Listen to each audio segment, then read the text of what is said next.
D'accord, bah, allez-y, on va rentrer. J'ai fait près de 8 ans dans les différents gouvernements de François Mitterrand, de reprise 83, 86 et 88, 93. Vous avez été ministre de l'Intérieur. 92, 93, juste avant les élections. Vraiment. Paul Quillès a été ministre des Transports, de la Sécurité intérieure et de la Défense nationale. Il y a 10 ans, le Parlement français lui a confié une mission délicate, faire toute la lumière sur le rôle de la France pendant le génocide au Rwanda en 1994. J'étais président de la commission de la Défense. Et c'est C'est ce rapport-là, avec tous ce rapport, donc rapport, et puis tous les annexes avec différentes archives, documents, les documents déclassifiés, qui sont un travail considérable. 4 tonnes. 4 tomes, oui, c'est ça. Oui. Vous avez des facsimilés de documents qui sont là, vous voyez. Des témoignages. Des témoignages et des facsimilés sur de documents, de télégrammes diplomatiques. Et vous voyez, par exemple, et il faut dire ce qui est, c'est que l'ensemble de l'appareil d'État voyait d'un mauvais œil ce travail. Je l'ai imposé, je crois que je peux le dire. Comment vous qualifieriez les événements qui se sont déroulés au Rwanda d'avril à juin 1994 ?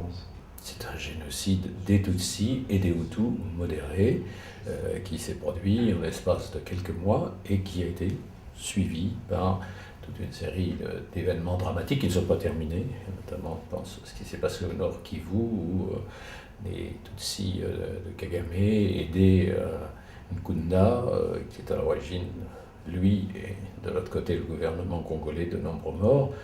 Mais comme dans cette région, les alliances et les contre-alliances se suivent, le Nkunda a été désavoué par Kagame. Est-ce que vous pensez que des responsables politiques français ou des responsables militaires français aient pu être d'une manière ou d'une autre impliqués dans ce génocide ? La notion de responsabilité, d'engagement, de culpabilité, toutes ces notions-là ont été agitées en tous sens. Et je n'ai pas la prétention que nous ayons approché intégralement la vérité, mais je crois que nous sommes allés aussi loin que nous avons pu pour comprendre d'où venait ce drame. Le drame ne s'est pas déclenché simplement par l'attentat contre le président Habyarimana en avril 1994. C'est l'étincelle, c'est comme dans une explosion. Ensuite, nous avons essayé de voir quels étaient les véritables protagonistes.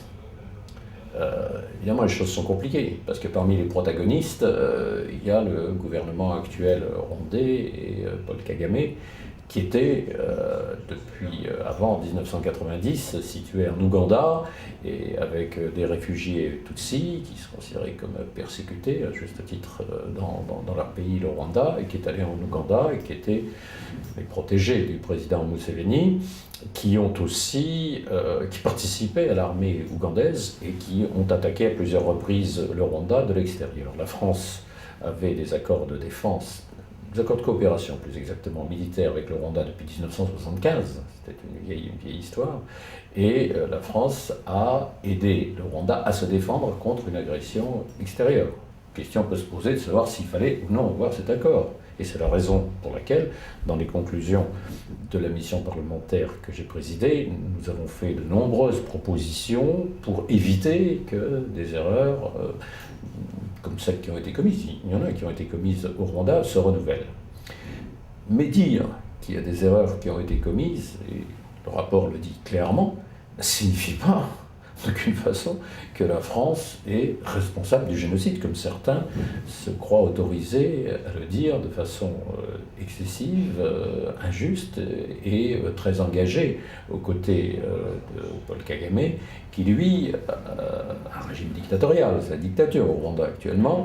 Il a assis son régime, je mets des guillemets parce que c'est quand même un concept assez terrible, sur l'exploitation du génocide. Et ça, c'est quelque chose qui n'est pas évidemment acceptable au regard de la vérité des faits. Aucun responsable politique ou responsable militaire, à un certain moment, parce qu'il avait eu des relations étroites avec le gouvernement en place, pour les raisons que vous évoquiez tout à l'heure, cette coopération militaire de défense, n'a pu être dépassé par le génocide et être pris sans s'en rendre compte dans cette logique. Mais je pense que c'est plutôt l'inverse qui s'est produit. Parce qu'en même temps que la France avait ses accords de coopération et aidait les Rwandais, non pas à faire la guerre, mais à se défendre. C'est là qu'il y a, à mon avis, et c'est dit dans le rapport, une limite. C'est-à-dire que aider, former l'armée rwandaise et les aider à se défendre et faire la guerre avec eux, il y a une frontière qui a parfois été mordue. On l'a dit et on a donné l'exemple. Mais pendant le même temps, le président de la République de l'époque, François Mitterrand, était obsédé par l'idée qu'il fallait que le régime se démocratise. Et c'est lui qui est intervenu fortement, félicité ensuite par Paul Kagame, pour que à Arusha soient montés des accords de participation des Tutsis au pouvoir, à partir d'août 1993. Donc il y a eu cette démocratisation, mais dans le même temps, chacun voulait l'utiliser pour essayer de coincer l'autre. Et c'est là qu'il y a eu une hypocrisie notoire dont on a vu les conséquences, parce que la frange raciste qui était autour de la femme d'ailleurs du président Habyarimana, continuait avec la radio d'Émile Colline à déverser des flots de haine, et de l'autre côté, les Tutsis, se sachant minoritaires, pensaient qu'ils ne pouvaient revenir au pouvoir, non pas par la démocratie, mais que par la force. Et d'ailleurs, la meilleure preuve, c'est qu'aujourd'hui, tout en étant ethniquement minoritaires, c'est eux qui tiennent tout le pays. Et comment vous expliquez, vous mentionnez le cas de Agathe Ibrahimana, qu'elle soit actuellement réfugiée en France et qu'elle n'ait pas été transférée au tribunal d'Arusha? D'ailleurs, c'est à la justice et au TPIR à faire son travail, hein. Et pas la France. Hein. Et le fait même qu'elle a été rapatriée en France. Qu'est-ce qu'il fallait faire?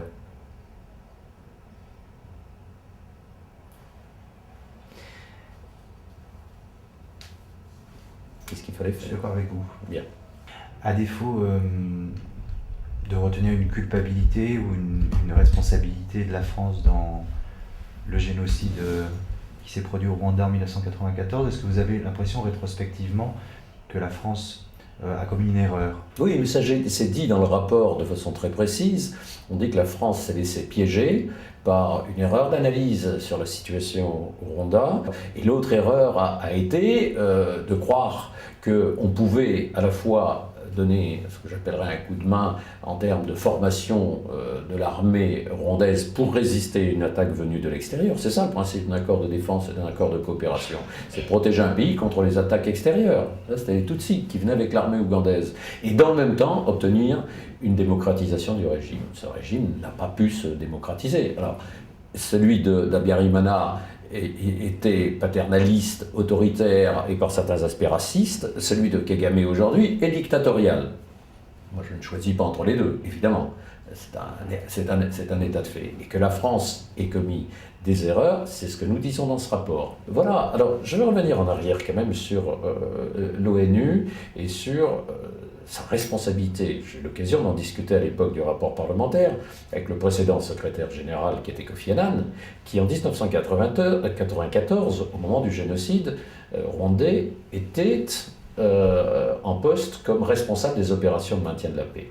Et Kofi Annan a reconnu qu'il n'avait pas été, lui et l'ONU, le Conseil de sécurité, à la hauteur de la situation, qu'ils avaient laissé filer des événements pour des tas de raisons. Et les Américains, on sait pourquoi. C'est qu'ils ne voulaient pas se retrouver impliqués dans des opérations en Afrique comme celle qui avait si mal tourné en Somalie quelque temps auparavant. Ils avaient été traumatisés par l'affaire somalienne. Bon, ça n'excuse rien, ça explique. Ça n'excuse rien. Et donc, l'ONU n'aurait pas dû, et ne devrait pas encore se contenter d'observer que des rapports multiples ont été faits. Le rôle de l'ONU serait justement de faire en sorte qu'il n'y ait qu'une vérité. Là, il y a 3 ou 4 vérités. Je trouve ça proprement insupportable pour les victimes du génocide, pour les survivants et pour le rapport qu'on peut avoir avec l'Afrique. Merci.